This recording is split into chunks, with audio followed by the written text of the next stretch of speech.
Hello, everybody. My name's Milan Starcic. Welcome to Freedom Rising, a podcast dedicated to empowering individuals on the journey to personal growth, lasting serenity, and freedom from addiction. Tune in and join the movement. Your journey to freedom starts here. We neither represent, promote, or demote any 12-step program or organization.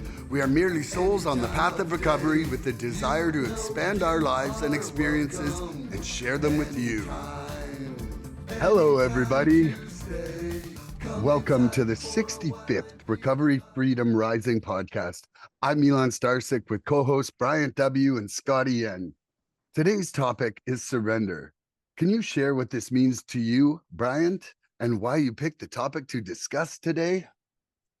Okay, I sure can. Good to see you both. I heard, like a lot of the other words and kind of concepts, the word surrender for a large portion of my life. I, in fact, recall some people that knew I had been struggling saying that word to me. So, like, you just need to surrender, you know. And I'm a young man, and I'm very confused, and I'm very limited in my understanding of things. Yet at the same time, my concept of self is so strong because I had spent the first 20 years of my life, you know, doing everything in my power to find out where I fit into the world, who I was amongst the rest of the people that I knew. And unfortunately, from like a very young age, alcohol had become such a like intrinsic part of like my feeling of belonging, because I don't know when it exactly happened, but I basically like required alcohol to even be in social settings by the time I was like 18 or 19 years old, which is like fairly significant problem. So the word surrender was not even something that I had no access to what the word actually meant until about a decade later, when I was, you know, they talk about desperation and being in a state of absolute torment of like, you know, living a large portion of your life completely unmanageable. And I think that's when I was actually able to access the word, and now I see the value in it. I think that I had partially surrendered prior to actually doing the step 2 or 3. And it was just such a relief to finally give up and know that this thing that had been plaguing my life for so long, like something actually had to be done about it. I couldn't take a few weeks off. I couldn't read another book. I couldn't, like, you know, stand in front of the church with my hands up. Like, I really needed to do something. And so surrender to me is very powerful. It's very meaningful. I think it's an incredible part of the process of like untangling yourself from addiction. And I think there's a lot to be said about it. So that's why it's a good topic. Nice job, BW. And now, Scotty N. You want to give us a brief synopsis on surrender for you and why you were happy to come discuss that here today? P.S. I missed you, Scotty, and I love you. Thanks, Milan. Yeah, so, you know, like Brian was talking about, I mean, my life was fucked.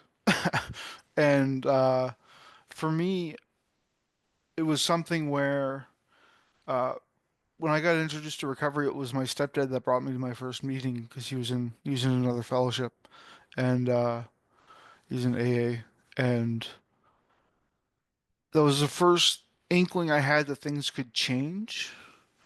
And the way I learned about it was it's kind of like getting out of God's way, right? Getting out of your own way, getting out of God's way. And when I think about surrender, a few things come to mind that I'll talk about tonight, or this morning. But one of them was how every step that I've done requires surrender to a certain degree, Mm-hmm. right? So, you know, step one and step one for me is tagging somebody else in. Like when I think about the beginning of my recovery, I think of it as like a wrestling match, right? It's a tag team wrestling match, and the other team is beating the shit out of you, and all you got to do is tag your partner to come in, tag him to get in, right? And it's a struggle, but then once you tag him to get in, he gets in, he starts whooping ass, and that's kind of how I look at recovery. Like once I get that surrender to say like I'm not going to do this fight on my own anymore, I'm going to let something else do this fight for me, then that's when the progress actually started to happen. That's when change happened. Nice. I love that tag team partner analogy, Scotty, because I go right back to my like Hulk Hogan days and Andre the Giant. I grew up in Southern Ontario, man. I saw those boys live. Like it was Yeah, it was fun action. yeah. Yeah, like for me, one of the things that happened, was almost like a pre-program surrender where when I woke up from, my event of going in the hospital and heart stopping and that, Mhm. so when I guess it would have been when I woke up October 1st, um, 2023, there was a feeling of relief. It Mhm. was like, like I don't have to fight this anymore. And then getting into the treatment center and realizing, that I had kind of had the first step beaten into me by life, even before I knew what it was. Mhm. Like we all stumble upon great inventions over and over in history at random times around the world. Like it's proven that people invent things kind of almost simultaneously in different parts of the world. Like there's some kind of consciousness, right? And I feel that for me, step one in that surrender, um, first of all, for anybody out there who's in the throes of any sort of addiction, what surrender did to me was took me off the hamster wheel of insanity that was Mhm. occupying 30 to 70% of my brain at almost every waking moment. Like I was Mhm. either, actively acquiring, or I was had, and I was just waiting until I could get somewhere to use, and or I was using, and then while I was using, I was thinking about using the next time, making sure that I wasn't using too much, so there'd be another round of using, and that I still had access to more for using. And then I was like reloading, and it was like 70% of my brain just like gobbled up, Mhm. and then when that was gone, I was like, oh, holy shit, was that ever a relief? Like such a relieving feeling for myself, and and that kind of obsessive, insane thought can end. And that was my point, is that, to anybody out there, like if you think that you're just going to crave and want and think about that forever, it can end if you take this Mhm. program seriously and do the suggestions. Because Yeah. they're they're pretty strong suggestions in my heart.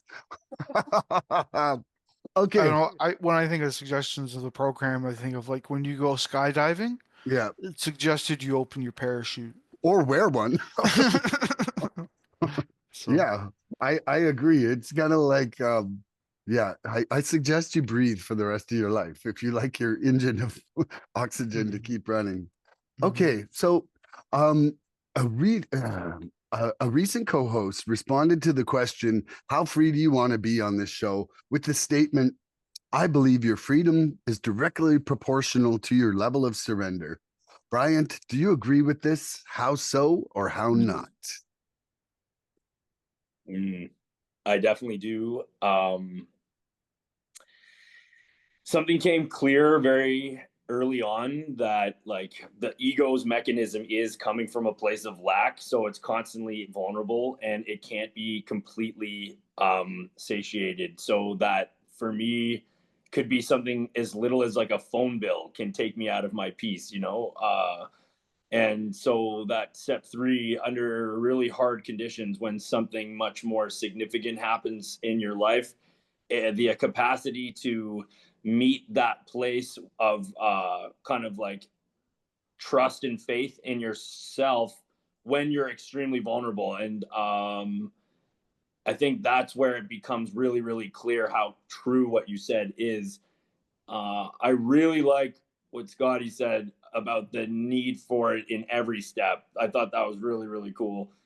Completely understand what that means. And I talked to somebody. Oh, it was a sponsee, maybe 5 days ago, and and I could relate. He was going on about how wonderful the first year was, because I think once you've suffered for that long, it's easier to surrender and stay in that state, because you're kind of like, okay, like I'm not taking my will back right now. Like you're kind of like crushed, you're teachable, you're seeing the benefit of these things, you're living in a new way, you're getting the feedback, like your body starts to feel better, your mind clears, you're meeting new people that actually seem like they care about you, and like all these little things, you know. And so I crack up at that because I too had this just majestic first year.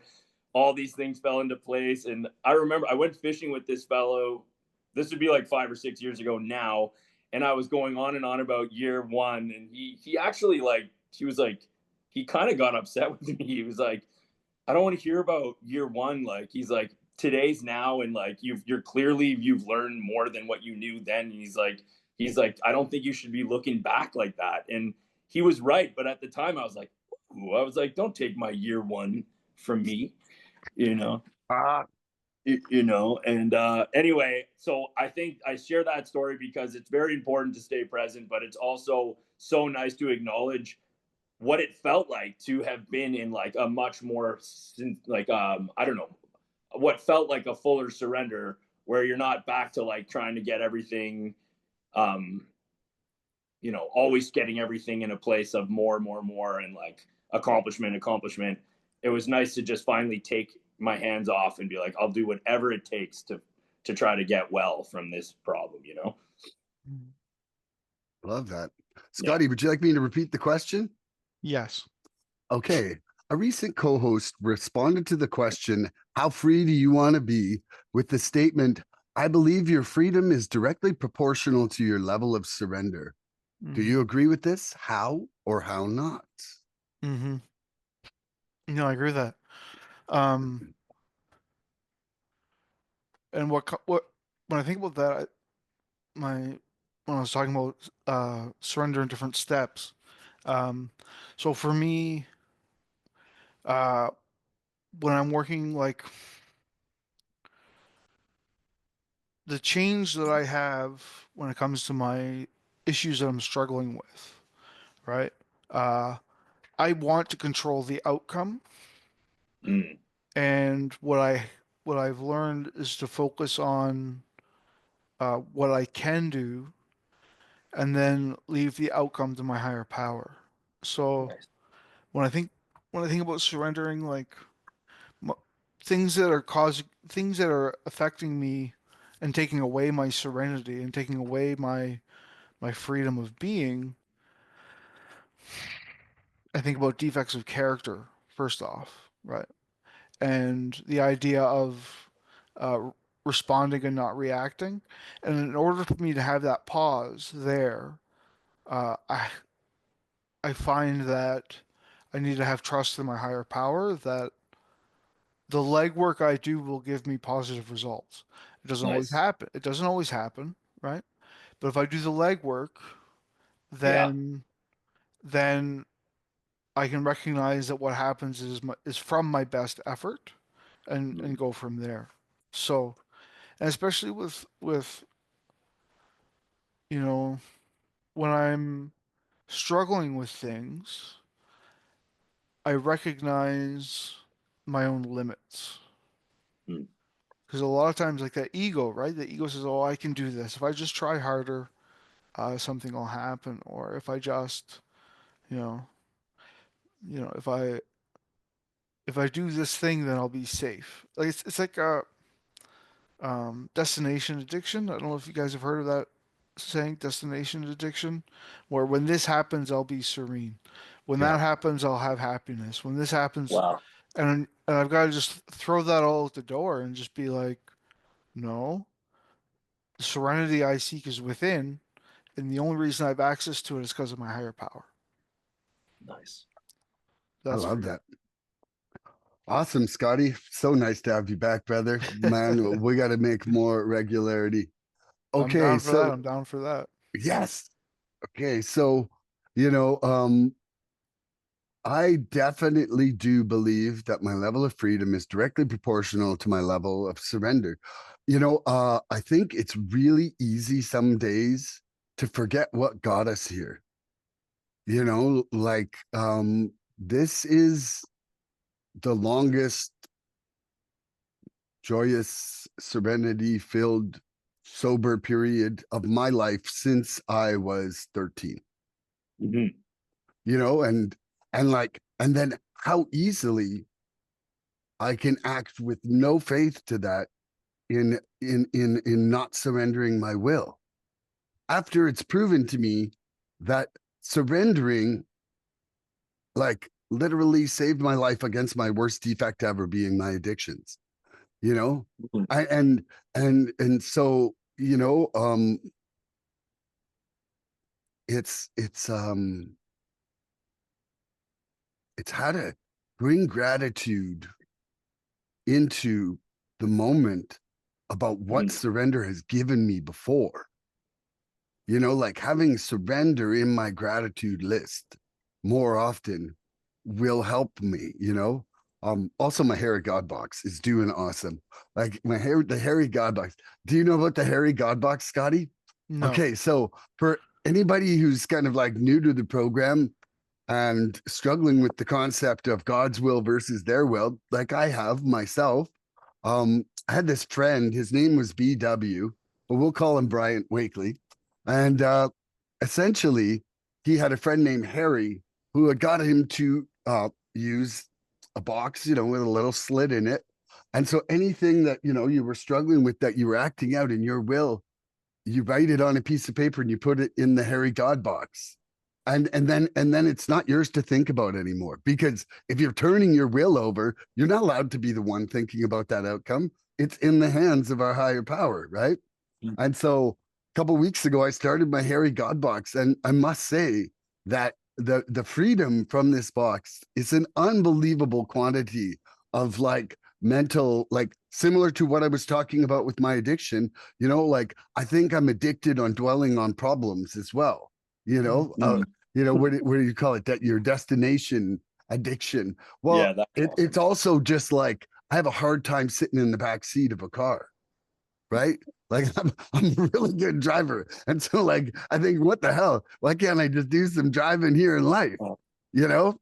And but it's like sometimes when you're the passenger, you get to look out the window and see all the scenery that you miss while you're the driver. Mhm. true. You know, so sometimes it can be a much better drive if you're not the one at the wheel. I think I'm going to leave my response there because I love you guys. I'm grateful both of you are here, like so much. And BW, do you got a question to ask Scotty? Sure. Oh, that was funny for some reason. It's because I'm funny. You are. Okay. This is kind of interesting. How has surrendering your self will impacted others around you? Like, how have you noticed that in your surrendering your self will and like kind of alleviating, like we said, like not being the driver? Mhm. How has that? Have you seen positive impacts of the people around you having done that? Is something I was gonna ask. Yeah, most definitely. Most definitely. Uh, I, I I think most addicts have a sphere of influence of like 20 people when they're in recovery. Okay. Both I've heard that in addiction as well as in recovery. So the the way it would started would have been when I was able to get a bit of clean time and I developed the concept of a higher power and I was working on myself. Um, I started to get the ability to meet people where they were at, Okay. right? So, uh, so the positive changes that were given to me, I was able to share with others by meeting them where they were at. So Nice. for me, I think that comes in patience, right? 'Cause Mhm. patience with others is tolerance. Yeah. So so it's positively affected like my sponsees. The fact that I have sponsees at all, but the fact that Yeah. I can help them, right? Yeah. My ability to connect with others through service, right? Because I our service, my service has been instrumental in me getting clean and staying clean, Hmm. and I f- I find that um it increases my reach to help others. Right. Like I'm pretty active in service in the Red Deer area, Central Alberta area. I'm the webmaster. I'm also area chair, and the more I've surrendered, the more I have to give away. I don't really know how that works, but that's kind of what comes to mind, right? That makes sense. So, but I mean, my personal relationships, like I've been in Red Deer for like 18 years, and like my best friend I've known for 16 years at least, and that's an example of like a positive and healthy relationship that I've been able to develop in my life. But I find that I can connect with people much deeper. Like my friend, that particular friend and I met really well. And then like some of the friendships I've developed within the fellowship, right? I was best man at one of my friend's weddings and we met in the fellowship. Very So nice. I think that when I, when I think about being surrendered, and I think about serenity, and I think about living in God's will. Mhm. And I believe that God's favorite people are those who help others, regardless of what your beliefs are. If you're helping somebody, then you know. And my goal in life is to leave Earth better than I found it. And Very nice. I don't know how that's going to look, but that's what I strive for. So I Yeah. feel like when I'm God-centered, then I am surrendered because I'm doing the footwork, but I'm not looking at the results. And it encourages me to be loving and kind to other people. So I think that's how it shows up. Um, and just being supportive of people, right? Mhm. And patient. So Mhm. that's what comes to mind. I don't know if that makes sense or not. Made a whole lot of sense. I love that. Great job, Scotty. Hey, guess what? I still love that you're here today. Can you repeat the question, please? B dubs. Yeah. So the question was, how has surrendering your self will impacted those around you? And I sort of elaborated, like, just sort of, yeah. Have you noticed that finding yourself in this different kind of headspace and general presence has that kind of had a positive influence on people around you? Have you noticed? So first of all, the very addiction surrender allowed me to have more honest relationships Yeah. immediately.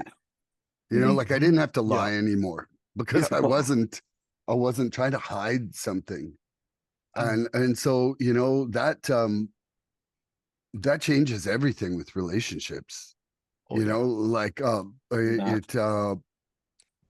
it allows us to start getting to know each other for real for the first Yes. time ever. Hmm. Like if my entire adult life was spent in some form of addiction or not, there was a certain falsehood to every relationship that I had. Yeah. Like, there was nobody Authenticity. there were there well and there, but there was just nobody who knew everything about me but me, right? Right. And there was always some sort of hidden factor. But the very act of having an expectation on somebody removes me from the present moment. And this was something I was talking about a couple weeks ago as a realization, right? But it's like if so beginning to have some kind of tolerance of people, right? Like surrendering my control of Mm. others instantly allows me, maybe for the first time ever, to start having glimmers of living presently, which also brings me into conscious contact with my higher power, which Mm. allows me to start understanding serenity, which ultimately starts allowing people to be themselves around me without Mm. fear of a negative reciprocity. Like I don't have to hit the ball back with people Yeah. who want to drag me down, but I also don't have to make people self-conscious or feel shitty about who they really are because it's not my expectation of them. And Mm, I'm still working on that every single day. I'm not like, whoa, look at me, the evolved demigod. Like that's not what I'm saying. What I'm saying is that now I have an awareness about it. And like literally, literally turning my will over is the central part of my prayers every single day now. yeah. Like it is what I realize will bring me serenity, and acceptance is part of that, you know?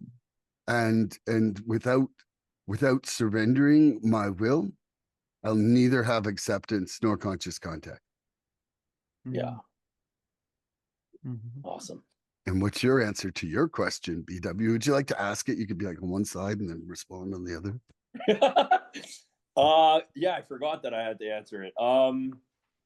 I so appreciate what both of you said. And it's an interesting question. I think we emphasize humility so much so that a question like this could be considered like self-centered, but it's not, because it said like how have you surrendering? You're immediately taking that credit away from anything you've done, but you can be the observer of positive change around you and how that Mhm. might have influence on the relationships you have. So that's what sort of inspired it. And I know one of the coolest things I ever heard, um, I may have said something on one of the other ones, but I have a good friend whose mom knew me well, and she could see my struggles over the years because it was one of my best friends, and she saw me like like all over the place. 2 seconds, I have to reject a phone call here. He's a Um, he's a sought after guy, this BW. well, that's the problem with your phone for this. Okay, so this wonderful mother and person, she was a family therapist. She wrote a book about family dynamics, and um, she basically said, because I remember giving her a hug one day, she's like, "How have you been doing?" And I was like, "I'm not drinking anymore," and like, I think I was in the 4 to 5 month mark, and she said something very interesting to me, and she didn't say anything about like me because of what I've done or like what I've done, but she said, now that you've made this change, everyone in your family is going to have to change because you are going to be different, which means that everyone's going to have to renegotiate how they interact with this new version. Um, Mhm. and I don't know why. I didn't fully understand what you meant, but I just remember being like, that's very interesting. And it's the same.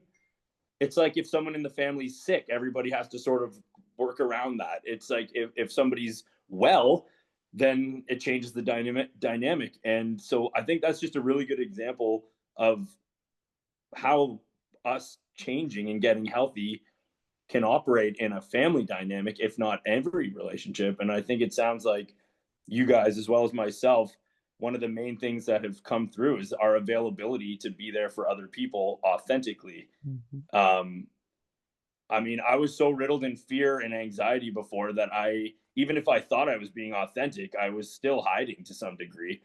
Um, even if I thought I was being honest, I wasn't really being honest because I used to think honesty was just like telling people facts about yourself that were like close to the truth.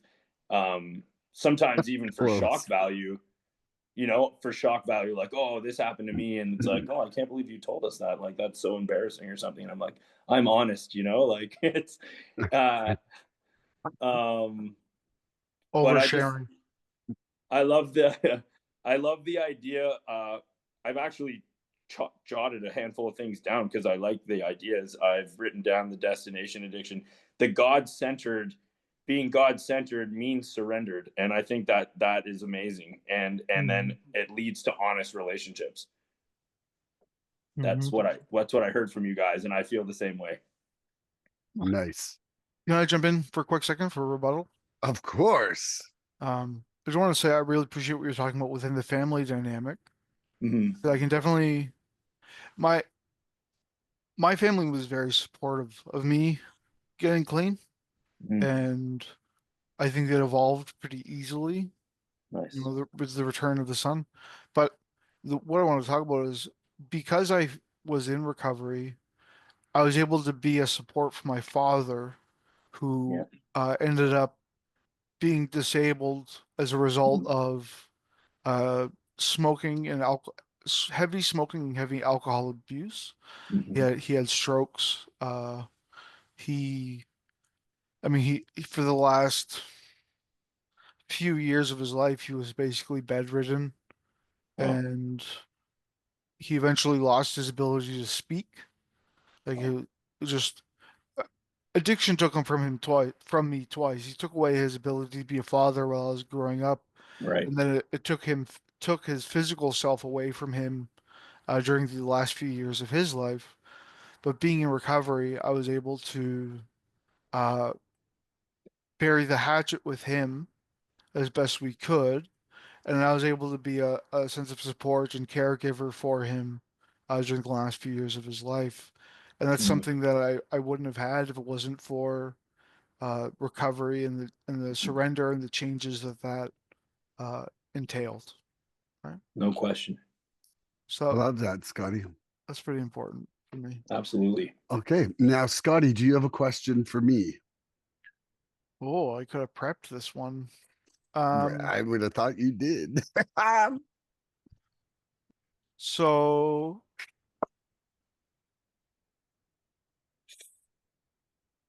did you have a model of surrender coming into the program, or were you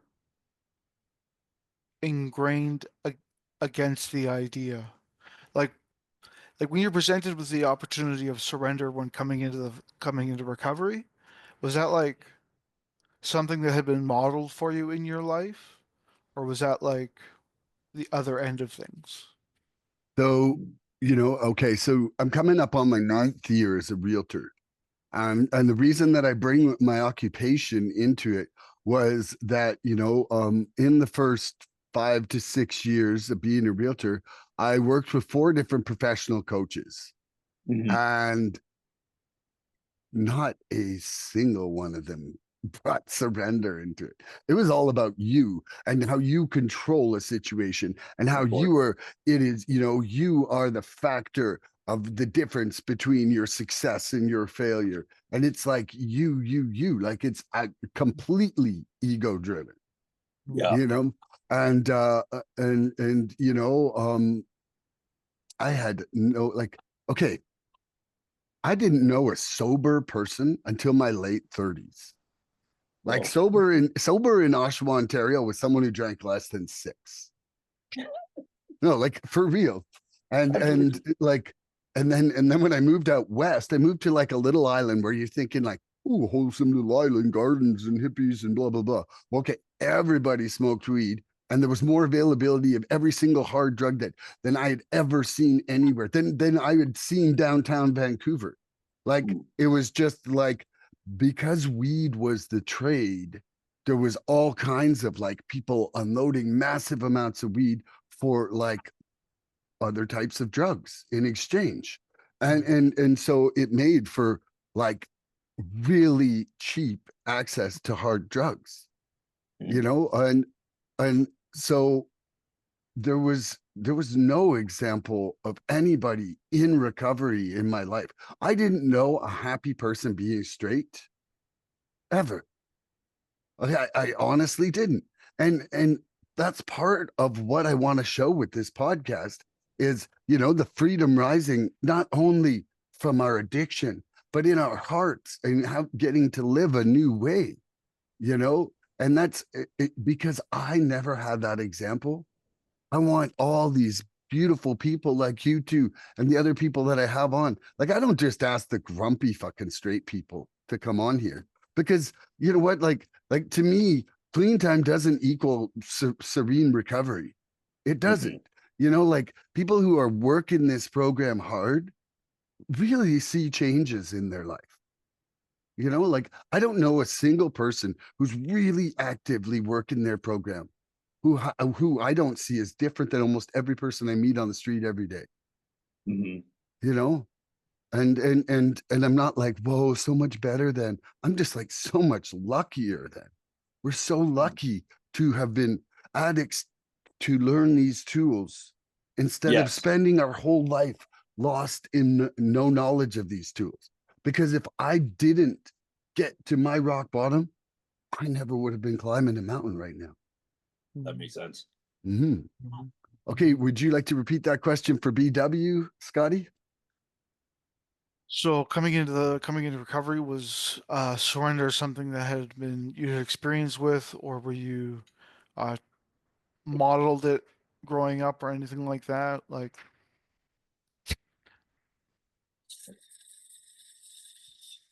I would say that the examples were not inspiring to the extent that I wanted to. They say I want what that person has. My mom led me to some spirituality, but like ultimately it was like, I say this with love, like very unhealthy. And then um, it seemed like people that had the same sort of problem as me, like had no inspiration to change. Oh, mm, so what I would say is I got in a unique situation where one of my best mates, I think he had like a year or something. Like he had actually gone to AA and he had a chunk of time, but then went back out. And if I'm completely honest with you, uh, the only person that came into my life where I could actually say they were a great example of this surrender and offer me knowledge as to how I could follow in that direction was my sponsor. Like until I mm, sat down with that dude, and it was so interesting. Like I kind of hit that bottom where I was like desperate, and I went to a meeting, and at the end, a lady spoke with me and gave me her husband's number and said, "I think he would be good for you to meet and could help you."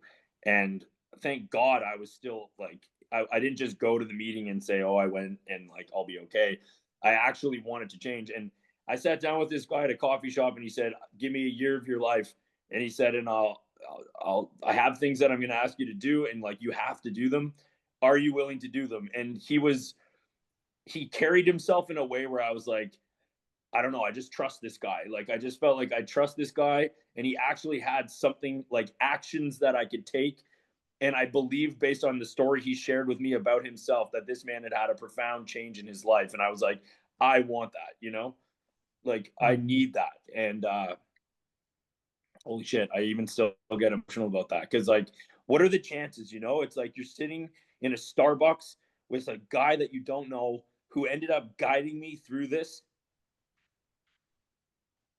and it worked. It's like, oh my god, and nobody else could help me before. My doctor couldn't help me. Nobody could help me. I actually was like shit out of luck until this guy that had done this thing that we're talking about offered his hand, and like I don't know, it worked. Yeah. Mm. That's Yeah. amazing. And Mhm. now, Scotty, do you want to answer your own question? Sure. So I had growing up, I the opposite of surrender was modeled as a positive thing, right? Okay. Especially with my dad. Like his favorite his three like examples that would be used were like the Alamo. I don't know if you know the Alamo, right? Remember the Alamo. Exactly, right. Like that's something to be aspired to, right? There's a I don't know if you're familiar with the French Foreign Legion, the Legionnaires. There was a battle where there was 65 of them in a fort going up against over 2,000 enemy soldiers, right? And they held off until they ran out of ammo, and there's like only a handful of them alive at that point, and they charged the army, right? So you've got like a dozen guys charging an army of 2,000 people. Or uh, another one would be like the movie The Alamo, right? That was like his favorite movie to watch. Or um, even Braveheart comes to mind, right? Yeah. Like the whole story, and then he's being tortured to No. death, and he yells freedom, right? And that was my model of uh, how you should behave in those situations. Mm. So when I came into recovery and talking about surrender, uh, it was going against the grain for me in some ways. But there's two things that happened, and one was, like you had mentioned, the gift of desperation. Like I I was I was at my wit's end. Like I just couldn't go on anymore the way things were going. Uh, I had a serious risk of, and it happened, but like permanent psychosis, right? Like I was a fucked up individual at that time. And the only thing that happened was that uh there was the gift of desperation. Like I was willing to unlearn everything that I had learned about anything if it meant that some of this pain could go away. And the other one is, there's no atheists in foxholes. Like I my again, like I had a sponsor that, like you said, like I didn't really, you know, you, I mean, I had gotten to know him a little bit before I asked him to be my sponsor, but you're putting your faith in somebody else. Mhm. And, he suggested that I try prayer, right? Because I was an atheist coming into recovery, but there's no atheist in foxholes. And I tried, and then that happened, and then I was able to develop a relationship with a higher power. So that's how I surrendered. I surrendered. I didn't want to surrender. I was gonna hold out and the best I could forever. Yeah. Yeah. Mm. And Like it, that's where that powerlessness is the strength. yeah, because You like know, I would sooner die than surrender, and I don't know. we were definitely dying. Yeah. Okay, so this is a lovely question I've got here, and I'm going to ask BW first, just to keep our circle of responses in the same order. We can recognize surrender as a way to put our feet back on the ground. The shift from thinking that we surrender to our disease to realizing that we can surrender to our recovery is a spiritual awakening in itself. Do you recognize the importance of where your focus is? And how do you see it as important, BW? Hmm. Ooh, I know. I knew you'd like this one, Scotty. Well, that's interesting. Yeah, I think it's very similar to what Scotty just spoke about, the the capacity to accept that that's like all there is to life, or that this is the as good as it gets.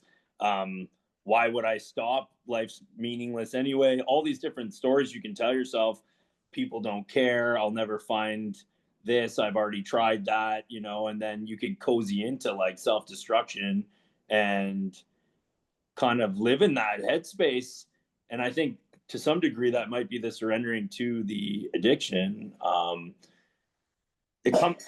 Oh, sorry, I kicked a bowl. It comes down to, for me, they talk about, like Scotty mentioned, the God centered and the surrender prior to the defeat of self, or like the crack in the door that let the light in. The basic formula was, me, right? So me, a wounded, limited me that has uh, no need for God, even though you do. But at the time, it's, I'll figure it out.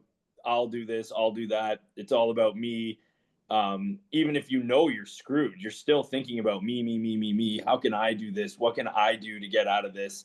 Or how can I change this? And then surrendering to the, I think that formula, it happens. It's almost like God's design, like the nature of it. So the human functioning out of the meanness, the self-centered self-will, is so limited that eventually you either die, if you're addicted, and probably in many other areas of life, you either die, you end up, society will take you out of society, um, or you are blessed enough to come to a program with a bunch of people that have recovered from the same problem.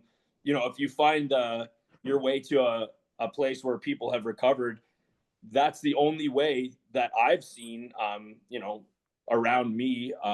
I don't fit God's way of entering people's lives. But until that shift occurs where you have a need for a higher power, the surrender basically won't exist. And if it does, it's used like giving in to this limited perspective, this and self-reliance, like the Braveheart method, or even, and I think being self-reliant is beautiful. I mean, that's why they say self-supporting through our own contributions. Like, we don't want to rely on that many people, because that's when we give that expectation over, but we also don't want to push everything away. So I think you find a healthy balance once you have that gap in that window where that light comes in and it starts showing you. I love the word humility. I really think that once you found a certain level of humility, the shift occurs and you become open-minded to that furthering of surrender. Like, I'm personally right now, and I've mentioned this every time I speak to you, I'm going through a surrendering phase that I would have rather have walked on glass. Like, don't do this to me, please. I can't accept this. Like, this can't be happening. And every single day I'm learning to surrender and remember that this isn't the big picture. This isn't the whole story. You I don't know. Yeah, constantly learning to surrender more and more, especially when things don't go the way you were hoping they would. And I think there's a vast spectrum to how far this goes, and sometimes it makes me very uncomfortable. I hope that was somewhat in line with what That you were was asking. awesome. Would you like me to repeat the question, Scotty? Yes, please. Okay, we can recognize surrender as a way to put our feet back on the ground. The shift from thinking that we surrender to our disease to realizing that we can surrender to our recovery is a spiritual awakening in itself. Do you recognize the importance of where your focus is, and how do you see it as important? That's a really good question. Uh, so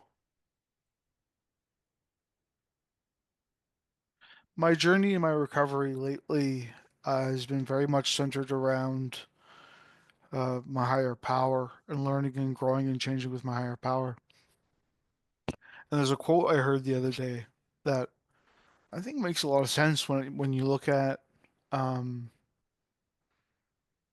what I was talking about before and saying like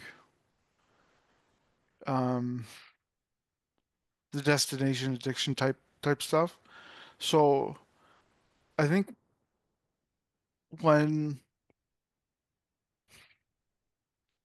I think you're right when you say like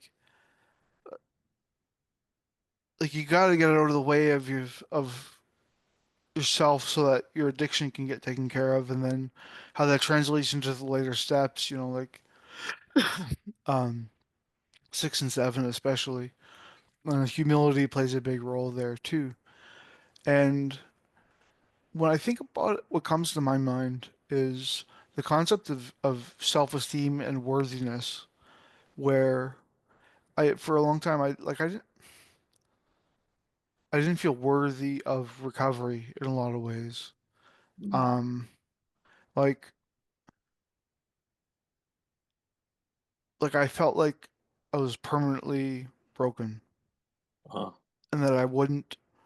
And a lot of this I mean, it's a deep root from going back a long ways. Part of it was dealing with the psychosis that I've dealt with, where uh, I didn't get much relief from that until I had probably about 5 years clean, where uh, I finally started applying the principles of NA to my mental health, Wow. which made a huge difference. Um, but when I think about that, I think about surrendering. It's like, and this is the quote that's been in my head for a couple of days, is that do I clean myself before I get into the shower? No. The shower is there to get me clean and keep me clean, right? So when I feel like and that's that turning my will over to my higher power, saying like I come to you broken, Mm. right? I don't deserve what you're going to give me, and then I don't get in the shower. Do I go, you know what? my higher power loves me regardless of all this shit. So Wow. if I, that it's about just getting in the shower, cleaning yourself, like getting into the program, doing what people tell you to do. As you walk your path, the path becomes clear. One foot in front of the other. That's that's that's the process and the way it has to happen. Yeah. Awesome. Awesome. But that was great, Scotty. I don't know what it is, but your microphone today sounds so deliciously clear, and the tone on it is just like wonderful. Yeah. So, for me, I think this is something that I really believe in. I've talked about it a lot on here, but it's like there's a sign in the treatment center main room where you do the group stuff at options, and it says that which you focus on becomes greater. And that sign was a huge part of my recovery, because you can either focus on losing your addiction, or you could focus on building your recovery. And where you look is where you go. They've proven it with even distracted driving. If somebody looks to the left, their car pulls to the left. Yeah. Even if you're like, I'm going to keep it straight, I'm going to keep it straight, you'll eventually creep to the left. If you're like out on a super plane and it's flat and you have the opportunity to do that experiment without killing someone, don't say I told you to do it, but it works. But but that sheer, like, when it says, we surrender to our disease to, or we surrender to our disease to realizing that we can surrender to our recovery. It's a spiritual awakening in itself. That it's, I've seen so many people now, even in my limited time, relapse because they won't surrender to the program. Yeah. That they're like picking and choosing their recovery.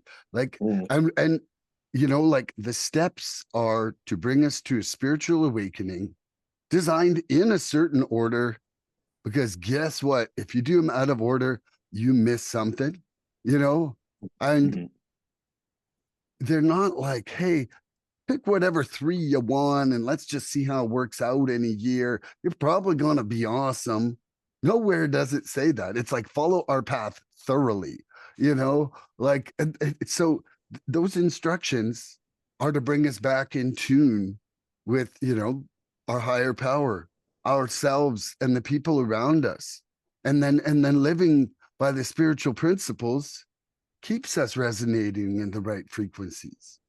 Yeah. Like we like, and if we just decide that, I'm pretty good with honesty, but I got no compassion. Or like, there's some love, but no tolerance. Like, you- you're really like, such an incomplete, picture of surrender right there. You Well know, said. and so whether we like it or not, we at least have to become willing to make these changes. It says it right there, became willing, like, and so I don't know, for myself, I really think that which we focus on becomes greater. And I want to focus on recovery and my new life, and and I want to learn today. I want to learn from my mistakes. And in the Nice. past, I didn't even want to admit they were going on. Ooh. Okie dokie. So now, BW, you got a question for Scotty? Okay. Hey, Scotty, Okay. what is So your cutoff time? Anyway, you've got another like 49 minutes. I have, yeah, my appointment's at 11:30. So, Okay. Okay. and Well, you just let us know when we're about 5 minutes from when you got to go. yeah, And that way we'll just roll. Okay. okay. so I wrote, admitting defeat was the open door we could walk through to humility. Why is it so important to acknowledge our limitations to acquire new direction? So I guess coming to terms with the powerlessness, but also through self-knowledge, through the steps to understand where we were limited and how that sort of tripped us up. Does that make sense? Yeah. It's a pretty deep question, man. Wow. He's a deep guy, man. Um, could you repeat the question real quick? Just Yeah. So it's sort of like a two-part thing. So it's admitting defeat was the open door we walked through to acquire humility. Why is it important to acknowledge our limitations to find new direction? To find a new direction. yeah. So, Milan has alluded to this before earlier. Who's a lot of people say like, oh, who's driving the bus, right? My Yeah. higher power is driving my bus. That never made sense to me, personally. I like the analogy that God's my GPS, Mm-hmm. and I think that for me fits really well because I like to think I know where I'm going, Mm-hmm. right? And my GPS will tell me the best way to get there. I'm like, nah, I know a shortcut, Right. right? And I get lost, Right. So then I have to be able to say, okay, I'm going to put the reset button on the GPS to get out of where I'm going, right? And for me, I think that admission of defeat is what allowed me to step into recovery.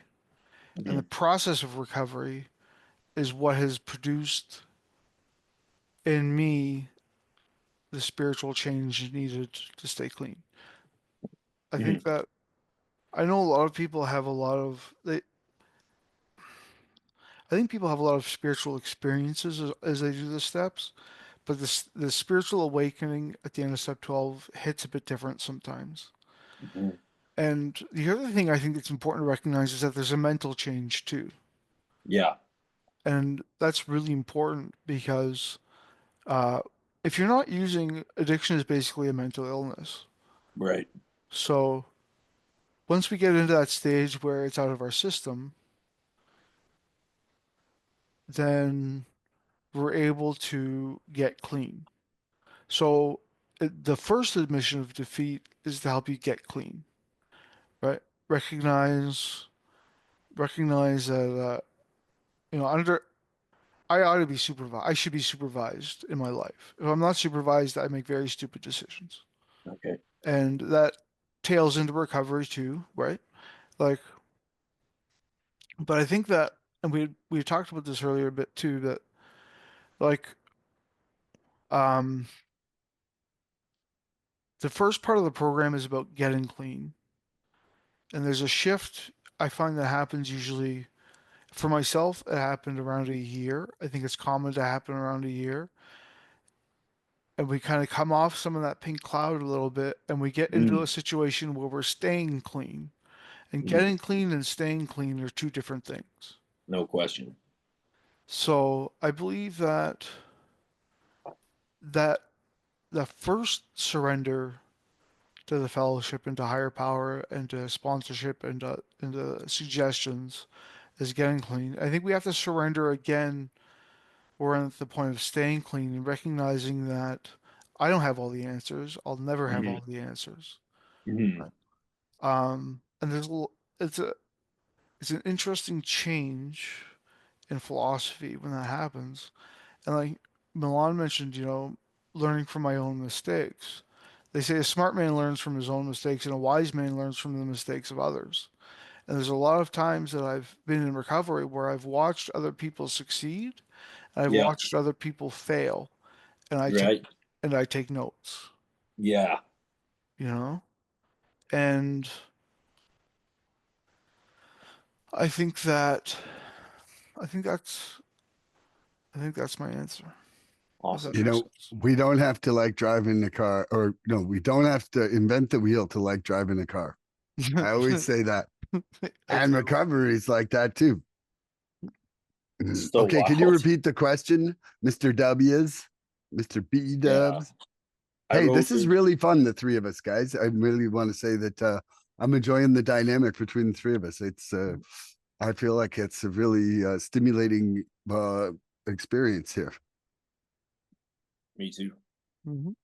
Mm-hmm. I wrote, admitting defeat was the open door we could walk through to find humility. Why is it important to acknowledge our limitations when we acquire a new direction? Okay, so you know, I spent 17 years pretending I wasn't powerless. You Yeah. know, like I didn't know about the program yet, but I tried every conceivable variable of like Milan's got this, doesn't need to be part of a program, doesn't need to go for recovery, and I'm in control. And when I look back, all that was dishonesty to myself, Mm-hmm. right? So admitting that defeat might have been the first act of honesty on my path to recovery. That's amazing. Like it really was like to finally go, I'm an addict and I am powerless was just until that point entirely incapable of. And Yeah. and I was entirely afraid of it too, because I knew the second that I said that out loud, me and my wife would never forget it. Right. And then there would never be an excuse to casually use. Even if I was like, because there was a point where I'm like, whoa, okay, I could white knuckle it for a few months and then I'm gonna have a real blowout. Yeah. And somehow like they were kind of allowed. They were kind of allowed by my wife. Like, there was maybe less, there was, larger breaks than there was painful periods. So somehow that was allowed. But I feel like, humility is almost like honesty with strength, you know Mm. like it's like honesty with the strength to actually accurately self-assess yourself, and in a way that kind of often for me it's like the initial feeling of that is like, oh, like my belly flexes a bit, like I'm like, oh my god, look at what I've done, or look at who I am. Like there's been points at this program where they're like, whoa, the wave, like it literally makes my stomach flex and cringe, like I'm seeing somebody like square themselves on a bicycle. Like I'm like, oh, and that's me. And then to feel that about something and then say, okay, I'm going to look at the next thing too, and I'm going to look at the next thing, and then I gotta like actually change this, Yes. and be willing to change it, because like fancifully sitting on a couch going, look at all my defects, and then doing nothing about it is really you're a great identifier. Like but there's my sponsor says it all the time, smells like discomfort. I see growth. and Yeah. and so my goal in this is to grow and to change, because how it wasn't working. Yeah. And without that surrender to saying I'm fully defeated, it didn't open the door to being desperate enough to being open-minded and willing to change. I hope that answered your question. I feel I like I think went that's on a journey, but I'm no, like, I no, was enjoying it. no. It was perfect. Actually, that's exactly what I was hoping would come forward. Um, Now you've got to answer your question. Would you like to ask yourself? yeah, it's very relatable. Like just like you said at the end, it required, and it goes right back to that idea of like that we got lucky because we had this. Like think about what we're talking about here. This is so powerful, cutting, baffling, powerful. It's so much so. I don't even think they're talking about the substances we were using. I think they're talking about our idea of ourself It's so cunning, baffling, powerful. It required like a full-blown, like major chunk of life in chronic addiction in order for us to consider walking out these steps and like turning our will and our life over. Or maybe I was wrong. Maybe I do have these character defects. Maybe I am insane. Whoa. Like, who could have ever thought? You'd be like, all right, that was insane, you know? Oh, it was nuts. It was nuts.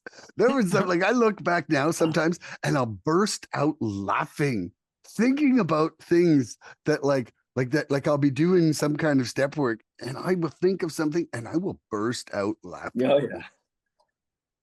Well, it's funny you say that, because I'll be honest with you. I actually had a bit of a reputation at meetings in Toronto in my first year because I would burst out laughing. Because I during meetings, it was almost like a meditation, because I would actually be quiet and stop thinking and talking, and I would listen. But I would also, your mind obviously is going, like it never stops. So I would see my mind and how it had been functioning, and I would just burst out laughing in meetings because I was like, wow, we are all crazy. but it wasn't inappropriately bad. timed. Huh?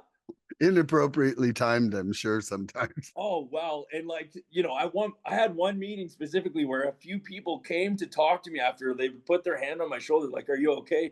Because they thought I was crying, but I was actually laughing the whole time. Like, I was just like, oh, like, because I was starting to really understand like what had been going on in my mind, in my heart, and like and then hearing other people share their experience. It was a relief and an opportunity to learn. So like, I'm like, okay, there's other people that are like this.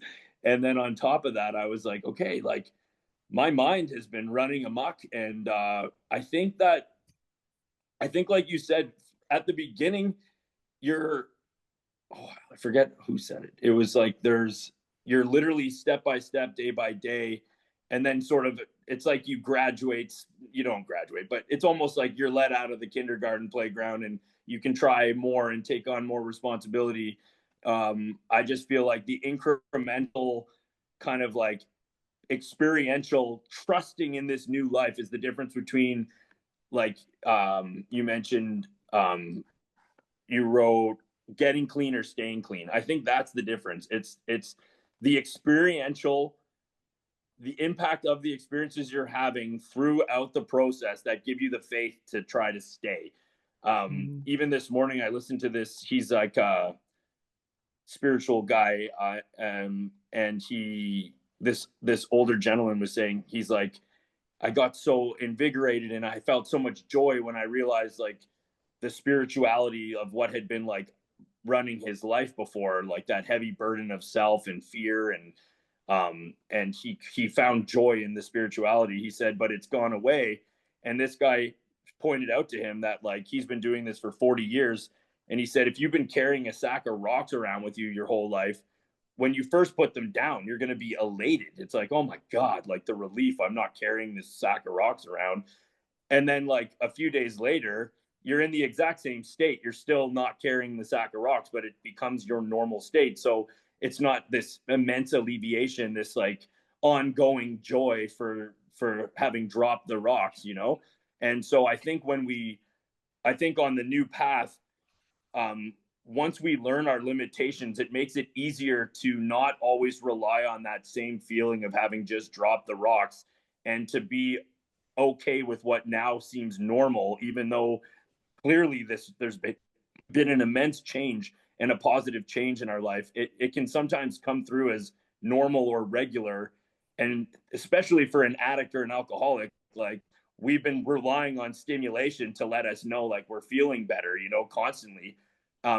So I think that knowledge of what's been going on helps us walk forward with faith to stay rather than just get clean or sober. I like that. And you know, I had dreadlocks at one point, 5 pounds of hair. And when I shaved them that first month, man, my neck and my head felt like they were like butterflies floating up in the sky. And then a month later, it just felt normal. Yeah. Absolutely. Okay, Scotty, you got another question for me?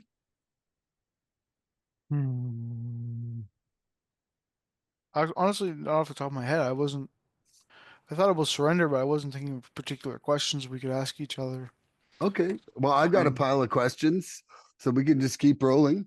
Yeah, sounds good to me. Okay. Okay, B dubs. Surrender is a shift in perception. We're no longer looking for an angle at which we can take control. How has letting go of control happened in your life, and how do you continue to let this go? You want me to go or Scotty? You will keep the same order. Okay. We'll just, yeah. It's A just you and shift in I will have the perception. questions to like, unless Scotty gets inspired and comes up with a question. Okay. Actually, can we hold on a quick Yeah, second? sure. I forgot to plug my laptop in, so I'm losing power. Surrender is a shift in perception. We are no longer looking for an angle at which we can take control.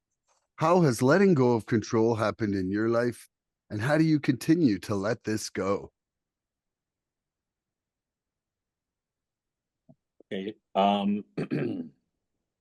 It's really good. I can actually take myself back to some of the things that kind of unfolded in a way that allowed me to, I guess, get here somehow. I remember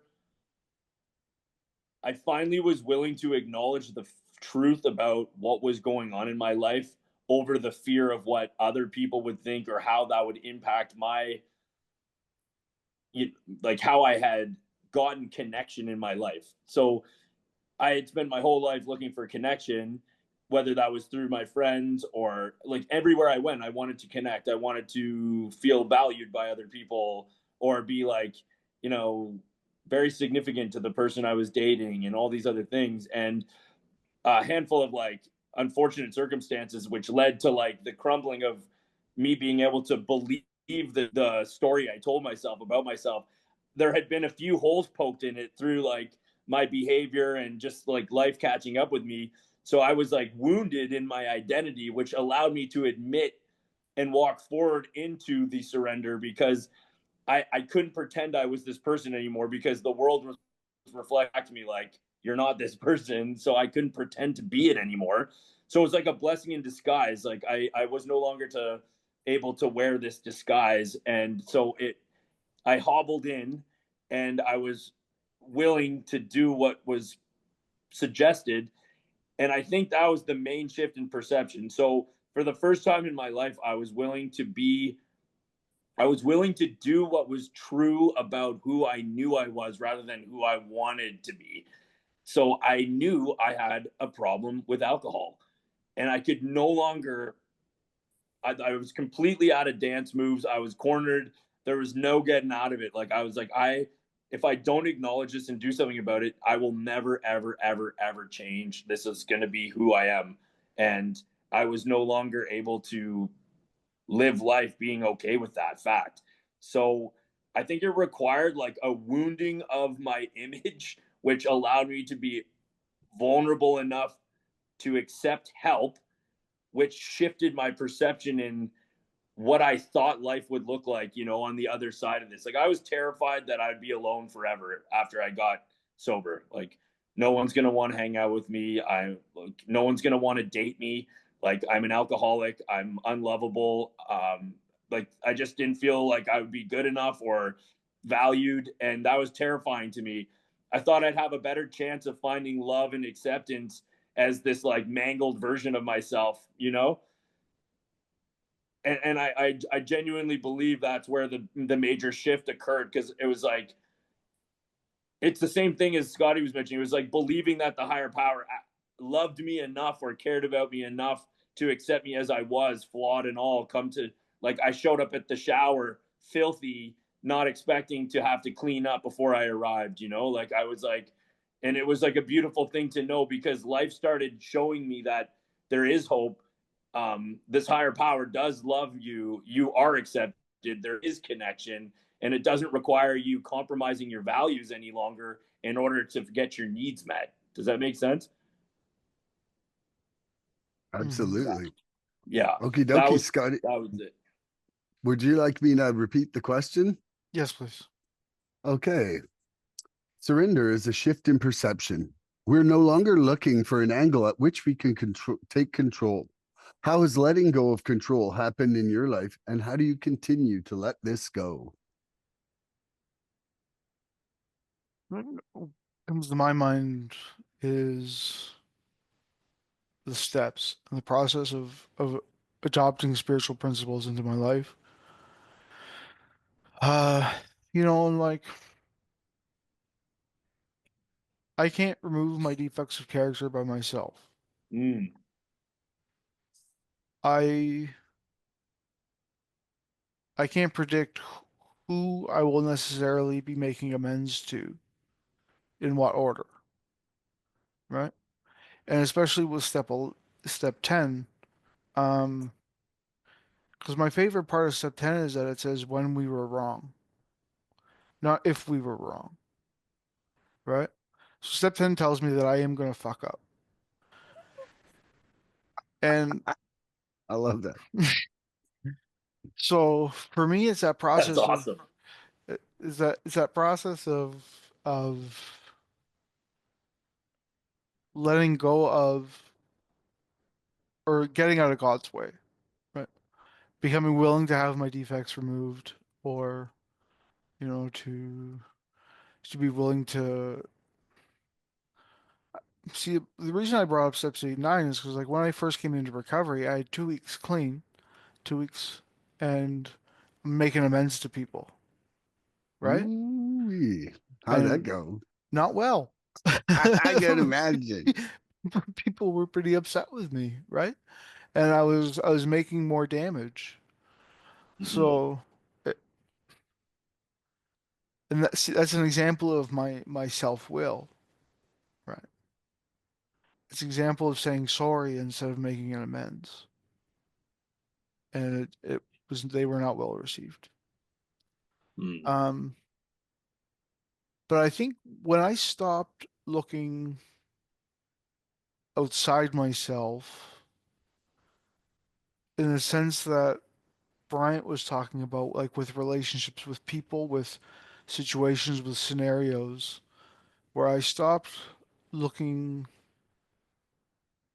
where I stopped thinking those things would fix me somehow. And I came into recovery and that shift of going from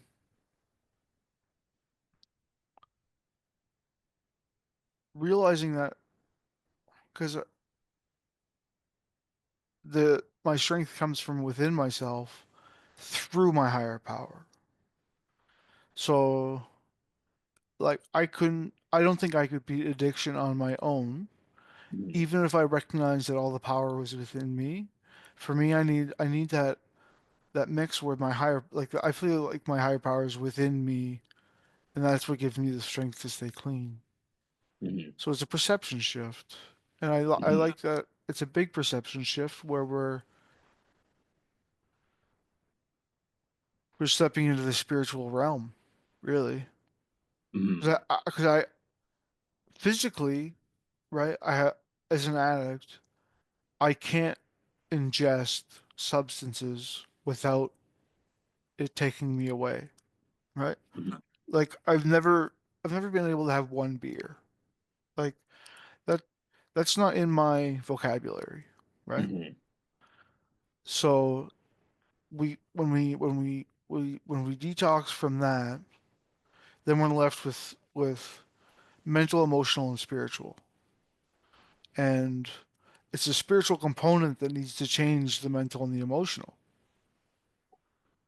So Yes. when I see that, when I recognize that it's the spiritual solution to my problem, then for me, I spend time living in step 11 where I'm searching for my higher power.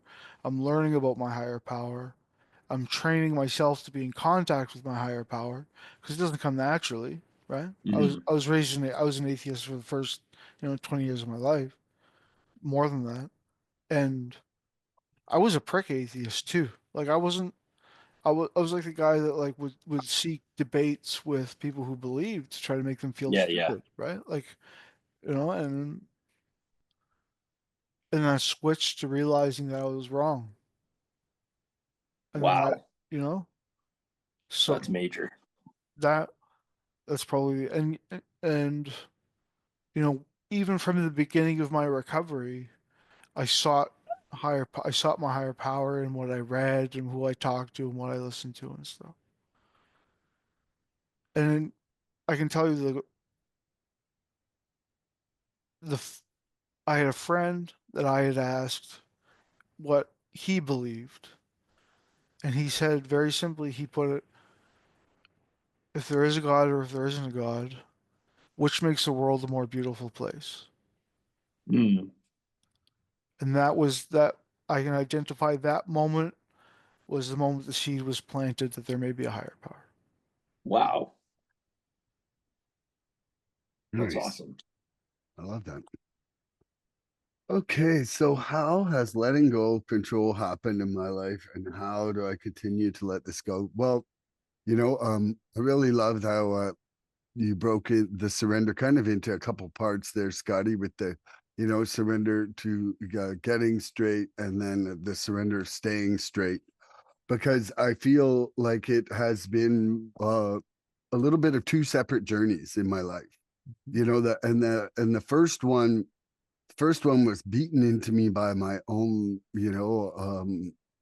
by my own negligence of my physical body, and that in itself was a really profound shift when that surrender took hold, and I started to experience relief from that obsessive thought, like I was I was forever thinking that I was strong enough in my brain to control Yeah. my addiction. Like in my Mhm. 17 years of Mhm. like, white knuckling affairs and control, I always thought, oh, I'm strong enough to get a grip on this. And then, it was just in the last, I would say, year and a half of things where there was just some real examples that I was barely like I wasn't even in control of my sanity anymore, it felt like.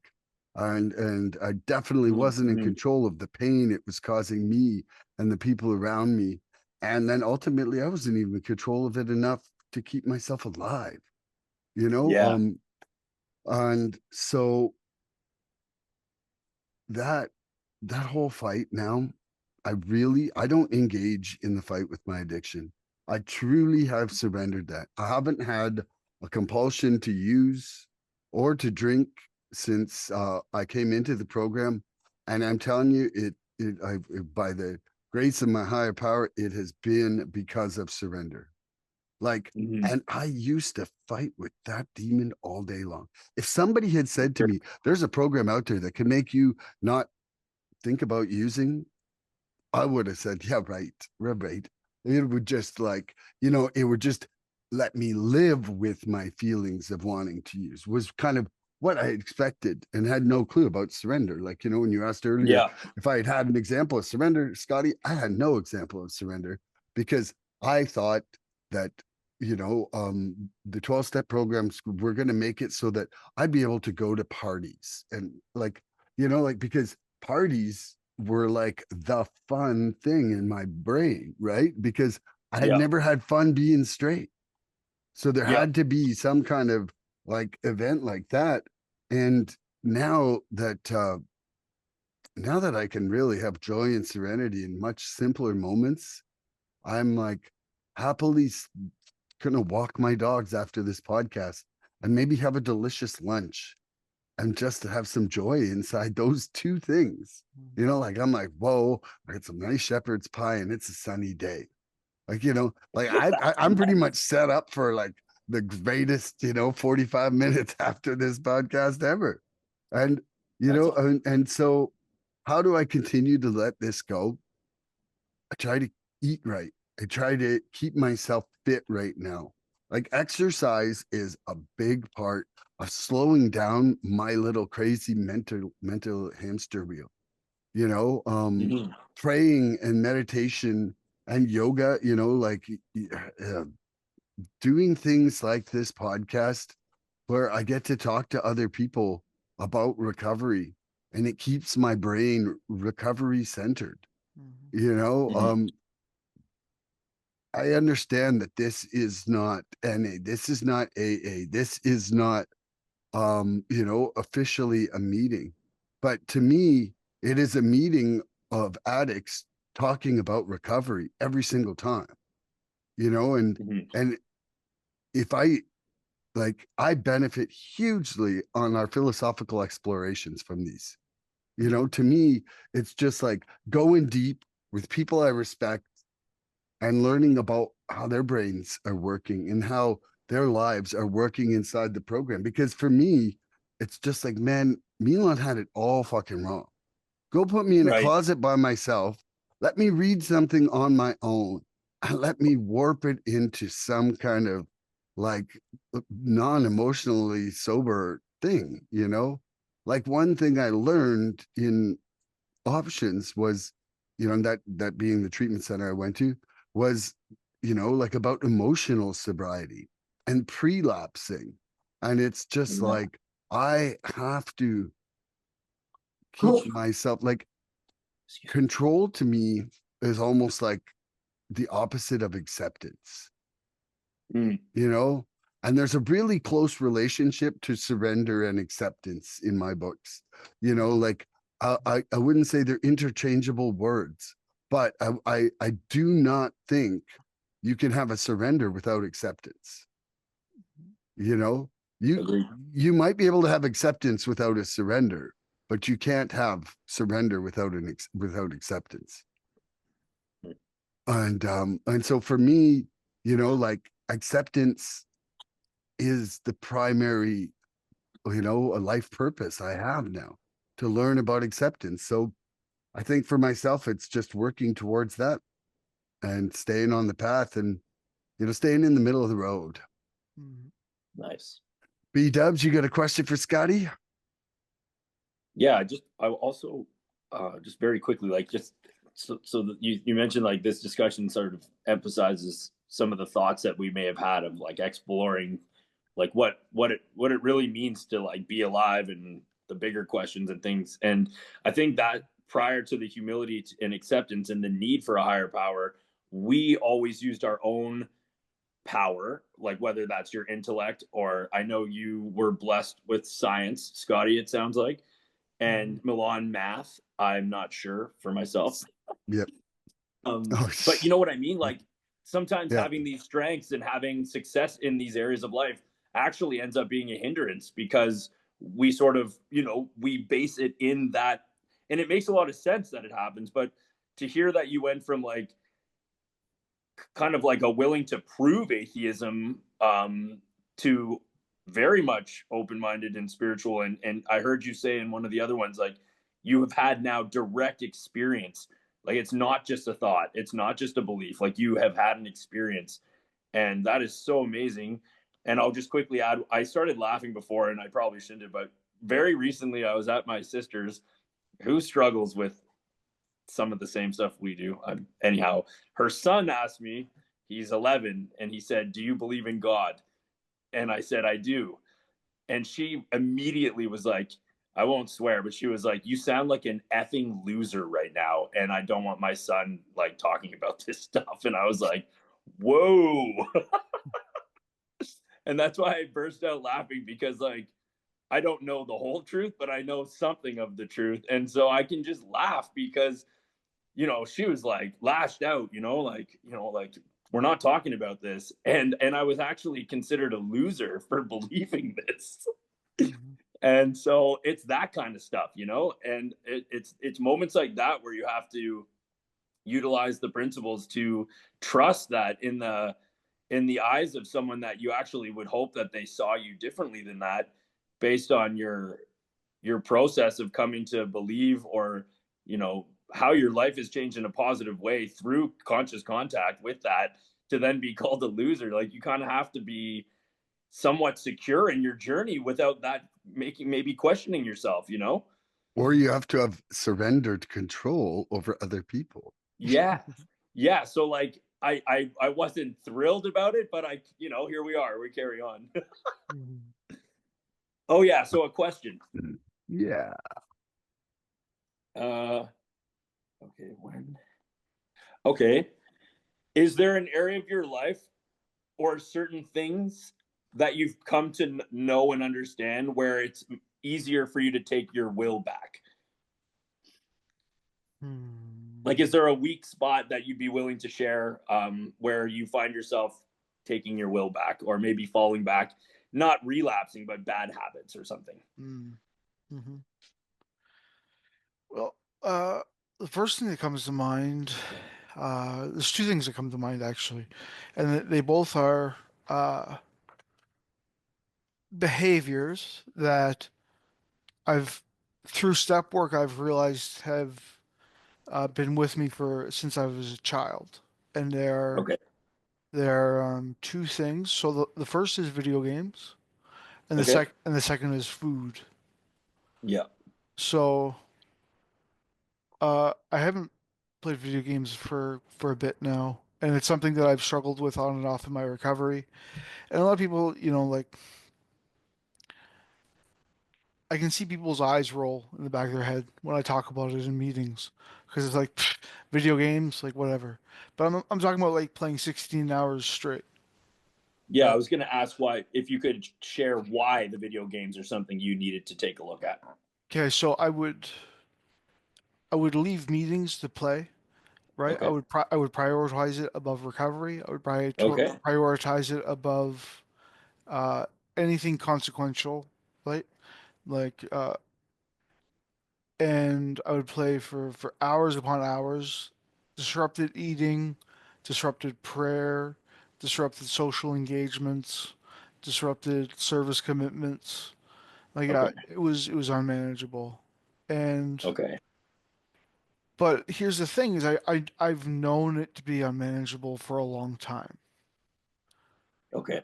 And there came a point in my recovery where it was like, how free do you want to be? Well, I don't want to have that attachment. Mm. And in doing my step, I'm doing steps through a different book than the step working guide, any step working guide. It's called The Gentle Path Through the 12 Steps. Okay. It's a very interesting book. It takes an interesting spin on things. And one of the things it did is was showed me two things about my childhood that I hadn't thought of in my in how they translate it to my present life. And it's I've always had I've always had a video game system, right? My dad Right. used to play, I would play, I had uncles that played. So I started getting that at a young age, that fix. And the other one is food. So I don't know if you can tell, like I'm a bit of a heavy set guy. Um, I used to weigh about 350, Mhm. and it was hard for me to recognize that food was an issue because I blamed it on the antipsychotic medication that I was on at the time, and which Mhm. many of which that stuff balloons you up pretty quickly. So, but I realized that my first attention-seeking behaviors as a child revolved around food, right? Oh, Okay. you can eat so much, you're going to be a big, strong boy. Sure. You must have a hollow leg. You can eat so much, like a big. So I associated being big and strong and good with being Wow. with being able to eat. And growing up, my mom was a wonderful cook, delicious cook. So there's always sweets. I mean, there's always Mhm. fruit and stuff too, and healthier choices. But there was always sweets. There was always something to nibble on. Yeah. And I carried that into my adulthood. And I mean, being 350 pounds, something's got to change, right? So I ate my way into diabetes. Wow. Um, but at the same time, uh, I've been able to get a handle on both of those things. Good for you, brother. And, you know, my greatest success with those things has come down to just for today, I'm not going to engage in that behavior. Nice. Right? My wife and I are both on the keto diet, and when we wake up in the morning, we go, today we're not going to. or today we will eat keto. And that as a daily chunk, that's manageable, right? And Yeah. if I'm struggling, what do? I either call someone I can be accountable to, or I pray. Wow. So Thank you so much for sharing that. And I got so much out of that, Scotty. That was wonderful. yeah, that was wow. Thank you. You're definitely going to have to repeat the question, BW, because I was lost in that wonderful response. Yeah, that was beautiful. Oh, it's 2 pages. Okay. Yeah, so it was around the taking the will back. Like, is there a weak spot, or they call them our shortcomings? Like, is there an area of your life that you've noticed where it's easier for you to take your will back? More challenging space. It could be an attitude about something, or the vulnerability that Scotty shared with like actual, consumption of something. Anything like that you want to share? Well, I'm definitely snacky. I practiced intermittent feasting where I get up at night, sleepwalk, and eat. No, like when somebody's like, "Hey, don't eat that in the fridge," I can legally not be responsible for my response to that. Like I'll get up and I'll be like, "Whoa, cookies," or whatever, and it'll be like I'll just know in the morning by what little plates are on the counter of what kind of carnage I've done, and it's so that they like that for me, the snacking is, and the only way that I found so thus far to counteract it, because it keeps happening in my sleep, is I just have to walk further. I have to do more exercise. It's like, okay, if I'm going to be eating some shittier food and unable to completely cut that out for now, then I got to exercise more. And the other food I eat when I am awake, that's got to be better for me, you know. But I am absolutely, struggling with the surrender right now for sure of my will to my higher power, and a big area is, and I'm not talking about like violence or rage or whatever, but I struggle with anger and intolerance, and I know that it's a problem because it's unmanageable to me, and it's unmanageable in my brain. I don't like who that is when that's happening, and it happens, at a rapid rate, and then I'm like almost like a viewer at that point. And so it's like, and it's, I am not the human power that's capable of getting rid of that.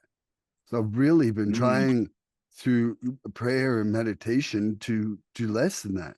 And part of that, man, it also relates back to diet and exercise.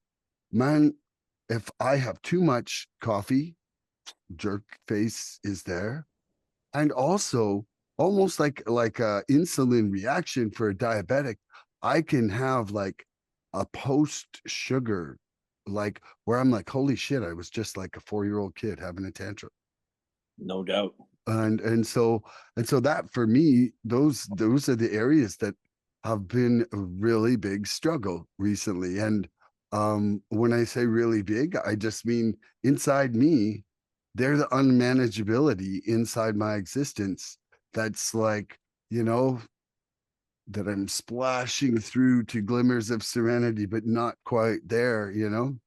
And I want to be evolving. I want to be in a state of growth, like No doubt. we should be seeking some discomfort through growth all the time and embracing the constant state of change, right?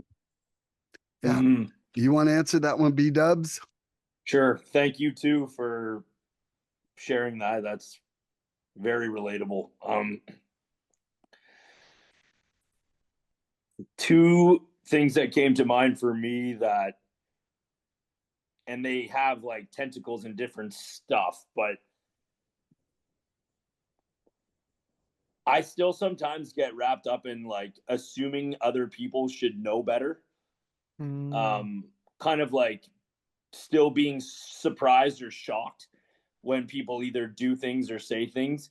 Like, I was hypersensitive to that stuff when I was younger. I'd be like, can't believe somebody would say that to me, or I can't believe these people keep doing this. And meanwhile, you realize, like, by the time you admit you're powerless over so many things, you're like, we've talked about this in other discussions about sort of like, once you're honest with your own defects, it's easier to accept others or stay out of it, But I find myself, I make exceptions for certain people, because what I do is I attach myself to thinking that if I'm important to you, or if you know me well, or if we've had a relationship for a long enough amount of time, you should know, like, that saying something like this to me is not okay. Like, I just assume people should know better. And that's tough. Like, that's where I take my will back. I'll try to, like, get people to understand where I'm coming from. I'll try to resolve it rather than just turn it over, and or allow that other person the space to grow, or at very much so, at least take into consideration that maybe it's none of my business, or maybe my perception or perspective on something is not that important and it's not right. Like it's when you think that it's so clear and this person should know better. And the other one that I had given a nice break to, but I find myself, because of my vulnerability and my current life circumstances, getting wrapped up in what others think of me again. Mm-hmm. Because I'm, like, going through a tough time where there's been, like, a dismantling of something that I really loved and had a lot of pride for. And I'm sort of embarrassed, and the feedback I'm getting is like, you definitely shouldn't be embarrassed, but I just am. And for now, that actually is how I feel, and I wish I wasn't, and I appreciate the fact that people tell me that I shouldn't be, but it's causing me some inner discomfort and a bit of dialogue about myself that probably I could turn over and have a better result. Like, I don't think it's necessary, but I'm struggling with that. Control people, places, and things, right? Mm-hmm. I mean, I had Yeah. that same embarrassment in a different point in my life. Exactly. So, Scotty, Yeah. did you think of a question, or do you want me to ask another one? You go ahead. Okay. Let's see. Ooh. Each time we surrender, oh, okay, this for you, B Dubs. Each time we surrender, our world opens up a little more. We could see past our obsession and accept the possibility of a change in our perception. How has surrender changed your perception? So what came clear to me, this is really hard to remember, and it would help me a lot with the two things I just shared that I'm feeling vulnerable in. When I realized how many things that I labeled bad it took in order for me to become open-minded and do the things required to change this fact of my life, this problem with alcohol and other things. um I don't know if it was like a moment of grace or clarity, but I started really appreciating what was happening after, and I had a lot of hope and a new sense of self-respect, and hoping that with this relationship with the higher power, that I might actually live a life a little more tuned in what I truly actually would have wanted to see for myself, compared to what I found myself doing over and over again, which was a life that I was not proud of, and I actually felt a bit of shame around, if not a lot of shame. So as I started feeling better and alleviated of that bondage of self, it occurred to me, wow, like, all this negative shit had to happen in order for me to be in this place where I'm grateful.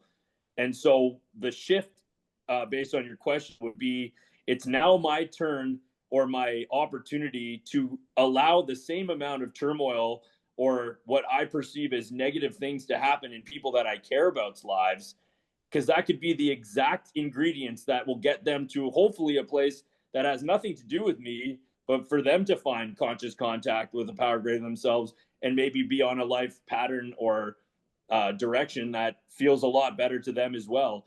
So I think the thing that came through that I thought was kind of neat is that what I perceive as bad ended up being an asset they talk about for me. So maybe that same thing could happen for someone else. Um, And in the moment where I'm getting all tangled up and like thinking like, oh, this person should really try this, or they keep calling me about this and they just won't take steps to do that. Maybe that's exactly what it takes for that individual, the same way it took me. Like I was on my hands and knees for years before I actually did what needed to be done or was shown. Does that make sense? That was beautiful. I really, really love that. That certainly is a wonderful case for tolerance. That Yeah, response, no doubt. Scotty, would you like me to repeat the question? Yes, please. Okay. Each time we surrender, our world opens up a little more. We can see past our obsession and accept the possibility of a change in our perception. How has surrender changed your perception? Well, it comes to my mind, and this might be off on a bit of a tangent, I love but your tangents, by the way. um, it started with what Brian was just talking about, how our mess becomes our message. Whoa. So my, I think about bringing people into NA, right? I was actually shared to the newcomer the other day, and I've realized that there was a period in my recovery where I was like, I'm gonna save everybody, right? I'm gonna save everybody, and I came to realize that you can lead a horse to water, but you can't make it drink, right? No doubt. So my job is to get people to NA, and then I have no more control. And actually have less than that amount of control. If I can get them to a meeting, hopefully my higher power can work through the meeting to get them clean, or an AA meeting or whatever. Um,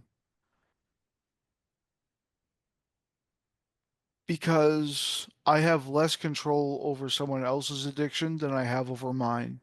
Mm-hmm. And I had no fucking control over mine.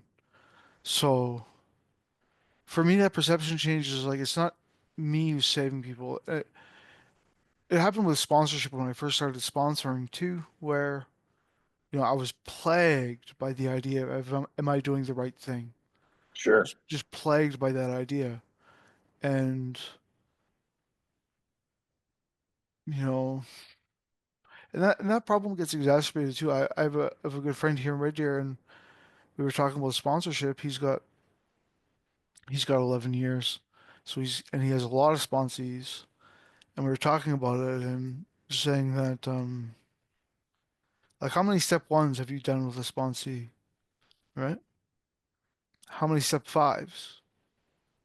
How Yeah. many step 12s, True. right?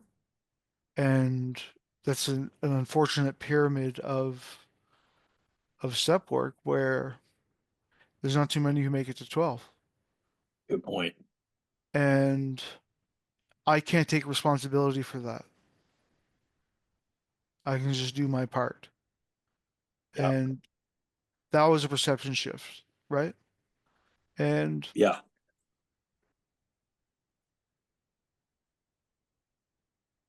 but I have absolute faith in the 12 steps. Absolute faith. So Same. so I just, it's and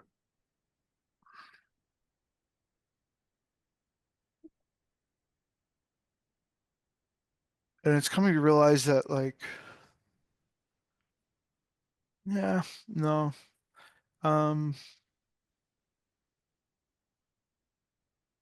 It's it's it's it's it's about putting people into God's hands rather than me, doing. I mean, that's the best I can do, right? So Mm. Well said. yeah, I think Love that's that, I think Scotty. that's what I got for that question. Okay, and I'll ask myself because I even forgot what the question was because I'm good like that. Each time we surrender, our world opens up a little more. We can see past our obsession and accept the possibility of a change in our perception. How has surrender changed your perception? Well, I would like to say that nothing is the same at all anymore. Mm, Like, true, like it true. who I was 17.5 months ago to right now. Ah, man, but like if you had gone up to my wife 24 months ago and said, Milan's going to be host on a recovery podcast, he's going to have a bunch of sponsees, he's going to think recovery is the funnest thing in the world. Oh man, I think she would have made you $1 million bet that you were fucking crazy. You Yeah. know, like it, that very first act of surrender has changed my entire perception of who I am, who I was, how I was living, how I want to live, like everything. There's not a single part of that that isn't completely different for me Yeah. today. And like quite happily so. Like it Mhm. wasn't good where I was. It wasn't good where I was, and it had not been good for a long time.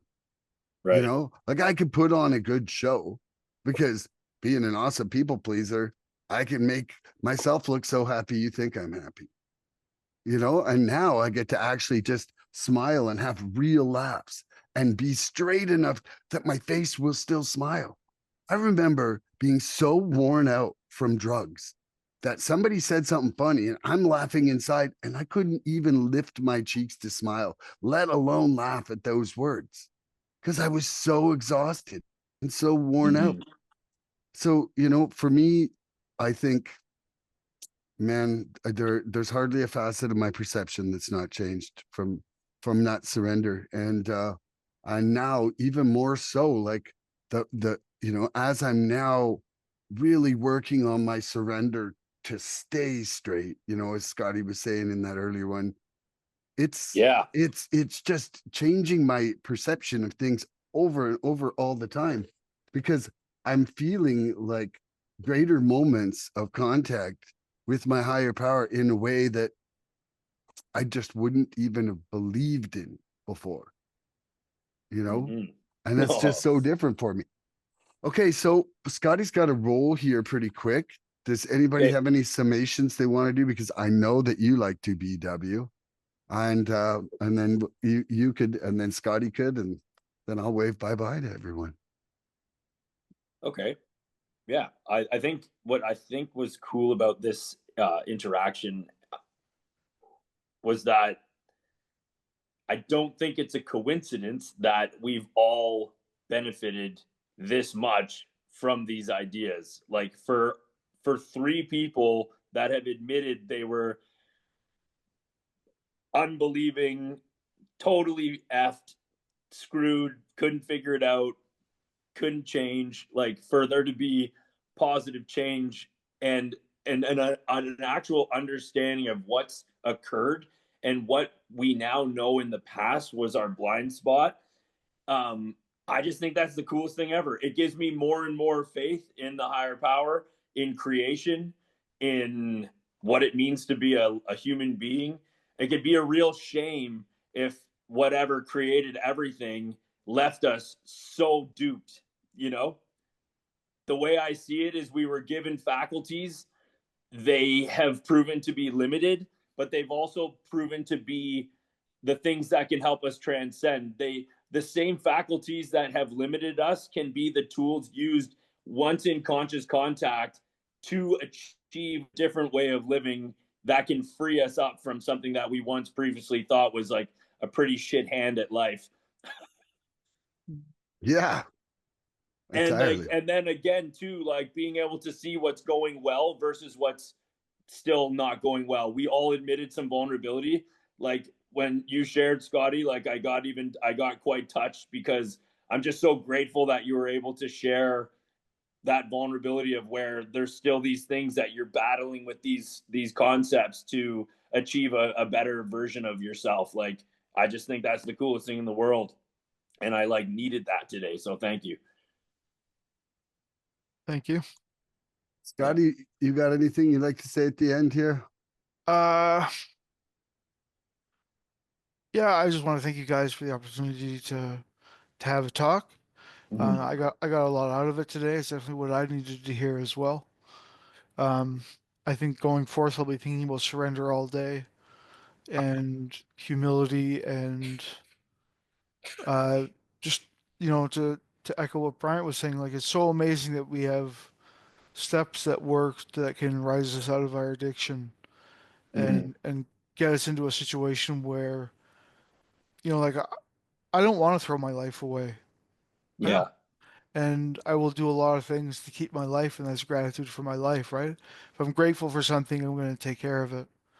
So no doubt. I'm grateful for my life and my recovery, for my marriage, for a lot of things in my life. Um, Nice.